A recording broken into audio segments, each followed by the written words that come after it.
Buenos días.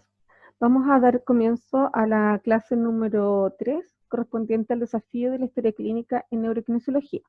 Mi nombre es María Cristina Flores Negrón y soy académica de la Universidad de Los Lagos.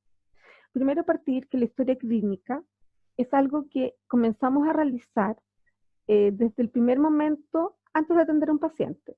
Esto quizás ustedes ya lo vieron en práctica 2, pero ahora vamos a contextualizarla al usuario neurológico. Lo primero que siempre hay que hacer antes de atender a un paciente, ¿no es cierto?, es revisar la carpeta. Muchos de los pacientes que ustedes van a encontrar van a estar hospitalizados o bien van a trabajar en los trabajan en el sistema público, van a tener una carpeta ya sea digital o sea en papel. Siempre hay que revisarla antes de, ¿ya? Considerar que la historia clínica siempre es individual, va a cambiar de un usuario a otro y es importante indagar como si fuéramos un investigador privado, porque muchas de las cosas en neurología que el paciente les cuenta puede ser que no sea lo que está pasando realmente, porque puede tener algún compromiso de conciencia o alguna alteración cognitiva, ¿ya? Indagar sobre los antecedentes personales del usuario, ya sea, ¿no es cierto?, a qué se dedicaba, cuántos hijos tienes, con quién vive en la actualidad. Si está hospitalizado, ver las gráficas diarias, donde vamos a encontrar, por ejemplo, las disposiciones, las temperaturas, ¿no es cierto?, los horarios de los remedios en que se les dio, los cambios de posición que ha tenido en la cama, si es un paciente que está inconsciente, y también vamos a ver la presión arterial o la presión intracraniana en caso de un paciente que se encuentre hospitalizado de la UCI. El hematocrito y otros exámenes que siempre aparecen en la hoja de enfermería que tiene el paciente. La evaluación que ustedes van a realizar en primera instancia en neurología, ¿ya? Correspondiente a la historia clínica y a las otras partes de la evaluación, es la evaluación inicial. Pero recuerden que uno siempre evalúa antes, durante y al final. Eso no significa que uno aplique todos estos pasos de la evaluación durante la atención o al final de la atención. Sin embargo, uno siempre tiene que estar alerta a todos los signos y síntomas que el paciente pueda tener, ya sea mareos, aumentos de la presión, algo, y también mientras uno está haciendo otras cosas va preguntando y va indagando respecto a cosas que se le pudieron haber pasado por alto. Recuerden que la mayoría de los pacientes son pacientes añosos que tienen un gran historial clínico. Indagar respecto al motivo de consulta o problema principal. ¿Cuál es el problema principal de mi paciente? El cual voy a descubrir, ¿no es cierto? Yo, como kinesióloga, lo voy a descubrir al final de mi evaluación. Puede ser que el paciente me cuente, ¿no es cierto?, cuál es su expectativa, por qué viene a mí. Por lo general el paciente va al kinesiólogo porque viene a rehabilitación para poder moverse como antes, ya recuperar la funcionalidad, recuperar la movilidad. Bueno, la anamnesis se divide en la anamnesis actual, ¿no es cierto?, o la próxima, indagar respecto al motivo o problema principal de consulta, que podría ser, ¿no es cierto?, disminuir el dolor, porque quizás el paciente que viene con mucho dolor en el hombro, producto de la inmovilidad por la hemiplegia, puede ser porque viene a rehabilitación para poder mover el lado afectado, producto de la ACV, ¿no es cierto?, porque quiere caminar, ¿ya? O porque simplemente el doctor le mandó a rehabilitación y tiene que cumplirla, y él no entiende mucho lo que está pasando. Indagar o preguntar a través de la ficha clínica, exámenes, historial en la ficha o lo que les diga el paciente, pero siempre corroborándolo, el fecha de comienzo de la patología, ¿ya? Los síntomas en orden a medida que se fueron presentando. ¿Cómo fue esto? Probablemente puede ser que el paciente tuvo una ACV hace un año o hace 2 meses, comenzó con vómitos de forma espontánea, o empezó con una subida de presión, estaba controlado, no estaba controlado, etc. Se desmayó, perdió la conciencia. ¿Y cuál es el tratamiento actual? ¿Ya? ¿Qué es lo que está tomando hoy? ¿Qué es lo que está pasando hoy?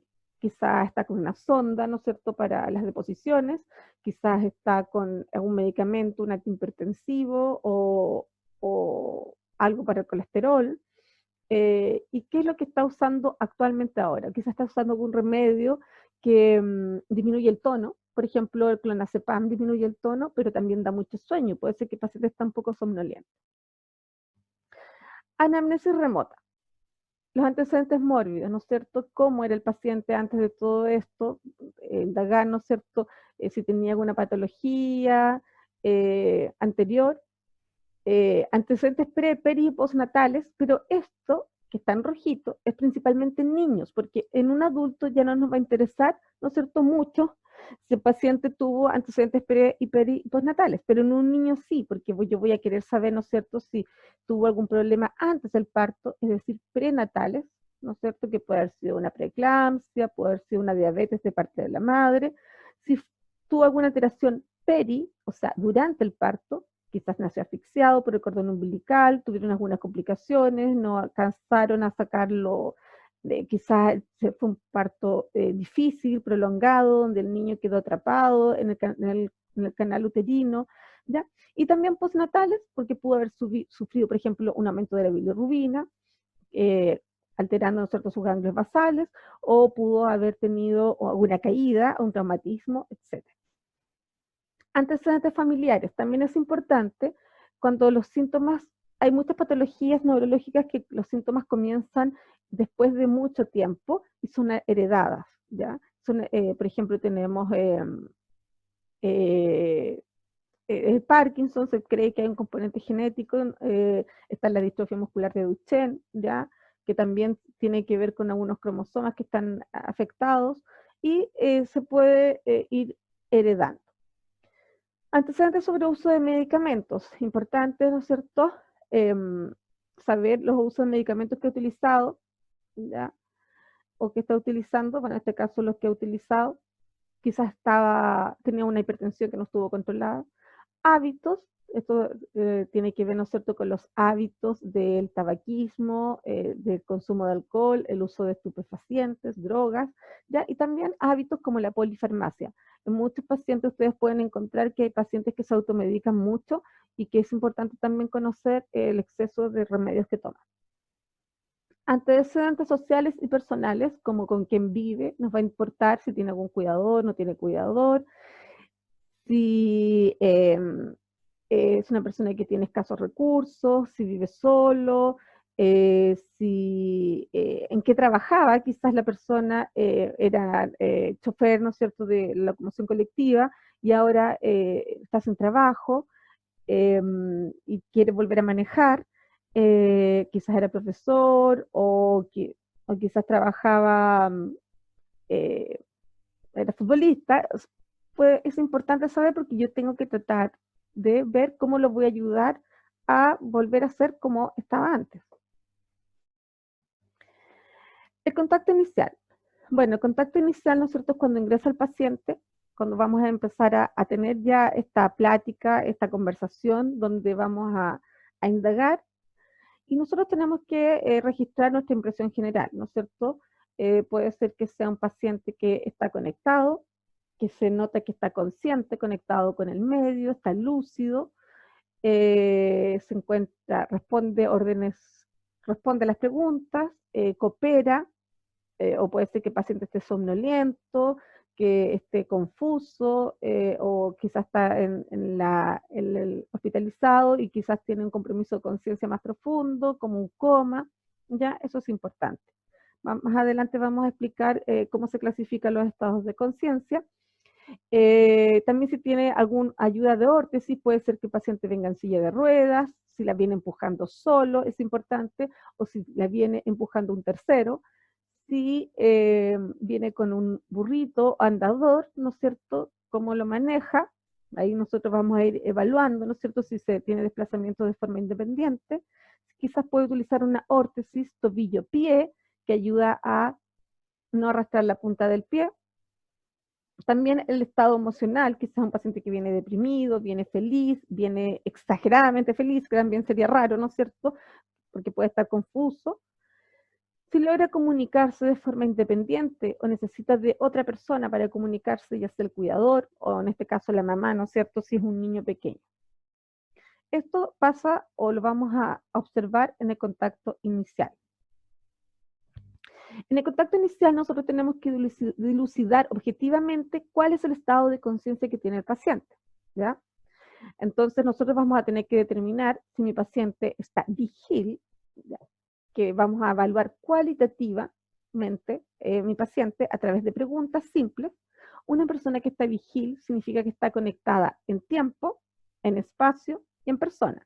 ¿Ya? Es decir, sabe dónde estamos, qué día soy, y sabe además cómo se llama.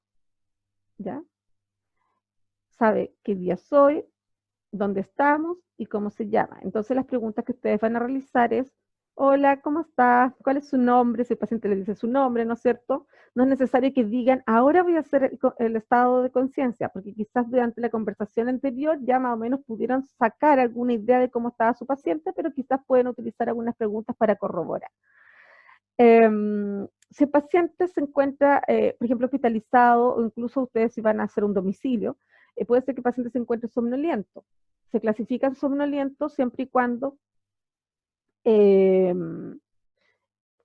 despierte y sea capaz, ¿no es cierto?, de contestar las preguntas que lo hacen ser una persona que está dormida, como un sueño, pero sin embargo está conectada o está vigil. Vigil no solamente significa despierto, significa que además está conectado, ¿ya? Después pasamos al otro estado, que es la obnubilado o confuso, que es un paciente que puede ser que de las 3 preguntas que yo le haga en tiempo, espacio y persona, me conteste a una o 2 o no me conteste ninguna, ¿ya? Pero sin embargo está despierto y contesta, habla, pero no está conectado. Eso significa que es una persona que está obnubilada o confusa. Ustedes lo pueden llamar de cualquiera de las dos formas.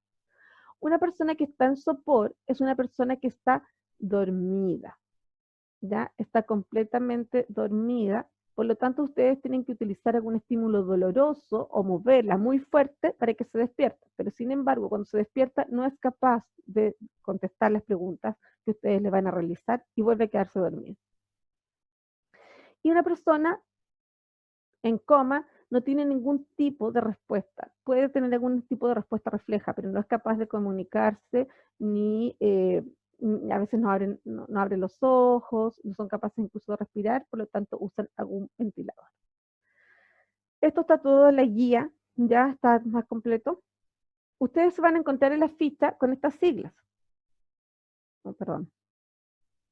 La sigla CLOTE, ¿ya? CLOTE, que está acá. No sé cómo ocultar esto. Bueno, CLOTE, que significa conectado, lúcido, orientado en tiempo y en espacio. CLOTE, la C es conectado, la O es orientado, la L es lúcido, la T es tiempo y E es espacio.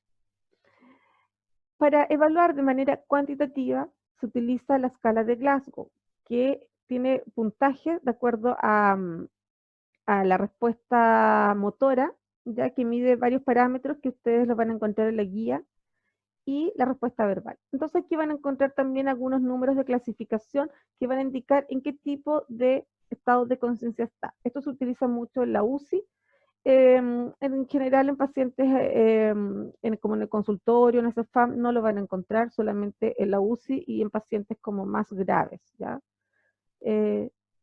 No nos vamos a detener mucho en eso porque lo van a conocer en la guía. Después tenemos las actividades de la vida diaria. Ya, esto sí es importantísimo que ustedes tienen que evaluarlo. ¿Por qué? Porque les va a servir para plantearse su diagnóstico SIF y además les va a servir para poder plantear sus objetivos. ¿Ya? ¿Qué es lo que mi paciente quiere mejorar? Porque no puede. Nosotros vamos a trabajar en su movilidad, pero vamos a trabajar en la movilidad ¿para qué? Porque el paciente siempre tiene un porqué, no es solamente caminar mejor, sino es moverse para poder realizar sus actividades de la vida diaria de manera normal como antes. Entonces tenemos las actividades básicas de la vida diaria, que son el higiene personal, ¿no es cierto? El control de esfínter, ya poder, ¿no es cierto?, ir al baño solo o controlarlo, vestirse, alimentarse de forma independiente y moverse funcionalmente, es decir, ir al baño, caminar, ¿no es cierto?, etc. Después tenemos esas son las actividades básicas de la vida diaria.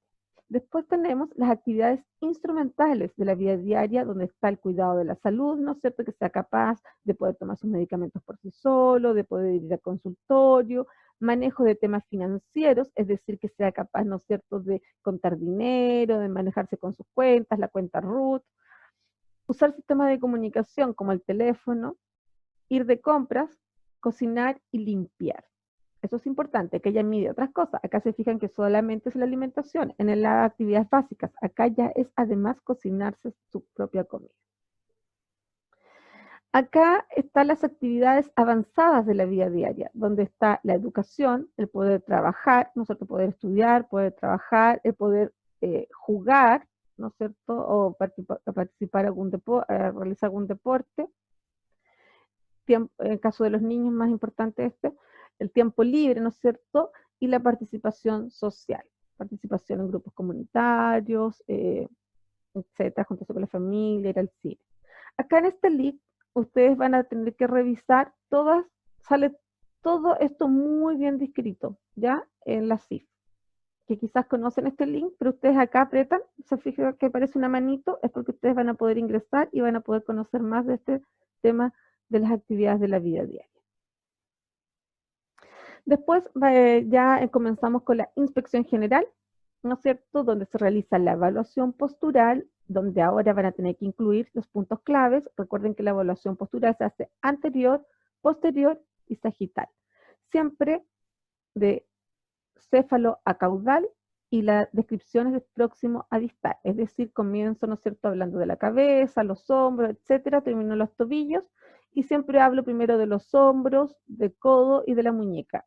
Es céfalo caudal y próximo distal. Tiene que ser siempre, ustedes tienen que acostumbrarse a escribir siempre las cosas de esa manera, céfalo caudal, próximo distal, porque así les queda ordenado, entendible.